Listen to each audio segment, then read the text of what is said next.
the episodes since all this happened, because it is a little more interesting to me.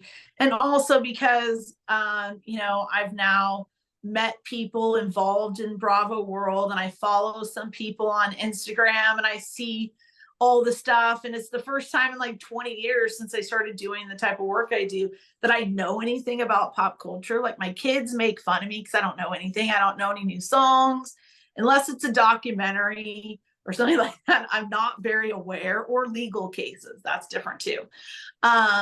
So, it's been sort of like a new side to me to watch a little bit of reality TV and be able to relate to some of the storylines and stuff like that. And to try to, find the light side of it rather than just the triggers, because it's going to be out there and the headlines are going to be out there.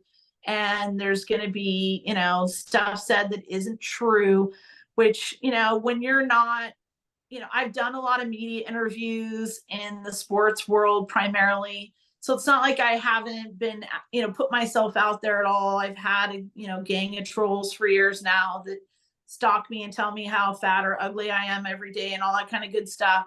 But it's different to have it on a really popular show, and it's your life, and you see stuff, and you're like, that's not true. You're constantly saying, wait a minute, that's not even what happened. Or all the headlines about the bankruptcy or the lawsuits that are going on that are often not correct. It is really frustrating for me. And so, yeah, I definitely think the show and the fans, like, I think my favorite part of reality TV, particularly Housewives, is I really love the fans. I think they're really funny and smart. And I mean, shit, they can uncover anything. I swear to God, like, they're better than the FBI for sure. If you need to find something, just activate Bravo fans to go look, and boom, I mean, I don't know. I've never seen, I dig on lawsuits for a living.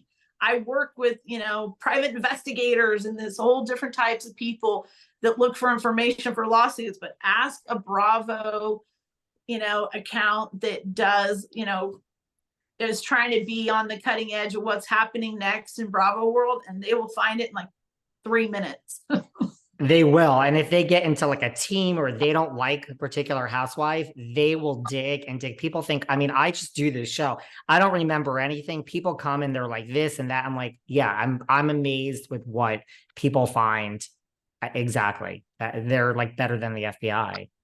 For sure. They're like their mom's just turn the volume up, like, and you get a bunch of them together, and you're right, even better stuff. Well, and to your point, like, you are in this world, you have met people, you're on this podcast, like, you would think your son would get a kick out of that, right? Because he was in media and entertainment, like that. Here you are, like a Bravo podcast, Erika, like, just, I mean, from a tragedy, but it's a kind of a roundabout thing, right?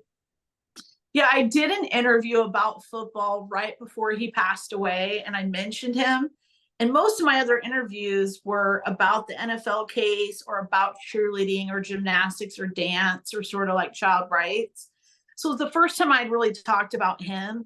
And he was like, he literally told everyone, about it. Like, oh my God, my mom was on it. And it was like in Indianapolis or something. It wasn't even like national news, but it was just the fact that he became the subject of it. And I was like, stop telling people that story. Nobody cares. It was like how Tom would tell this one story about John Wayne. That's how my son was getting about this news story that I did in Indianapolis or whatever, that was, 3 minutes long or something. So I think you're definitely right that he would think it's funny, and especially pushing me out of my comfort zone. I mean, I'm more of a nerd. Even though I cheered in high school, it was on a dare. Okay, I was really into academics and very nerdy and all of that. And someone dared me to try out for cheerleading. And that sort of brought me out of my shell and changed me. I couldn't believe they let us yell at people as loud as we wanted. That was pretty amazing. So this is another kind of evolution of that. I'm a lot more comfortable talking about lawsuits or working on lawsuits in a room by myself for 19 hours straight. And nobody's looking at me, and there's no lights and no cameras, and you have to worry about what you look like. You're just being a nerd. Just being a nerd. Well, listen, I think you should watch the new season very closely of Real Housewives of Beverly Hills. Then you can come back here, you can check in, we can talk about what's going on with you and the show. But, before we go on a serious note, like what else? Is there anything like what do you want people to take away? Because I don't want, your story. I mean, not to save this to the end because you will come back, but like, what do you want people to know? I mean, I make a joke about Denise Richards calling Erika evil, but like on a serious note, what do you want people to take away from like your story? Plug anything you want and like, from being here today. I just think, the main thing that people probably don't know about me is that, I'm a liability expert, and that in November will be 20 years that I've been fighting for child rights in sports. And that, the first thing that came to my head when all of this started to come out in the news was it was depressing because I thought I worked my whole life to protect kids in sports. And I really didn't want to be known as some side character in the Girardi scandal or whatever.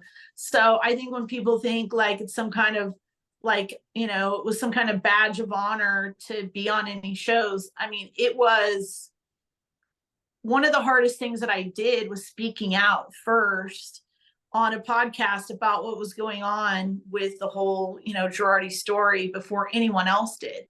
And I did it for the victims. I didn't do it for myself. Like I could have been doing podcasts on sports stuff. I was at the height of my advocacy in CTE. I mean, less kids are playing tackle football now and more are playing flag. Majority of parents don't want their kids to play tackle football. That's my life's work. The amount of brain donations and brain science has moved, the needles move more in the last 10 years than it has in the 100 before. That's my legacy. That's what gets me up every day. And I've applied it to what's happened with Girardi just because it's my nature to try to help people. And I do feel some of my own responsibility that if I benefited from it, then I better help make it right, or I'm a part, of the problem. And at the end of the day, if people think of me or hear my name, I hope it's because they're thinking about the victims, not me. You should be just a case study for everyone that has gone through. But like to our point of what we said earlier, why me, why not me? But for everything you've gone through, to have such a positive attitude and such a selfless view is just, I hear you. Let's put it that way. Well, I appreciate you saying that. And I love hearing that because that means, the victims are remembered and they aren't left out of everything, and they're not overshadowed by the glitz and glamour, which, in some ways is good because it's kept the spotlight on the story. And as long as we keep the victims, out of the shadows, then we're doing something good. I agree. And I'll share your social medias. And I'm sincerely, I mean it. You'll come back, you're doing so much, like we'll check in and just see what you're up to. And so you'll definitely have to come back. Well, thanks for having me. I really appreciate it.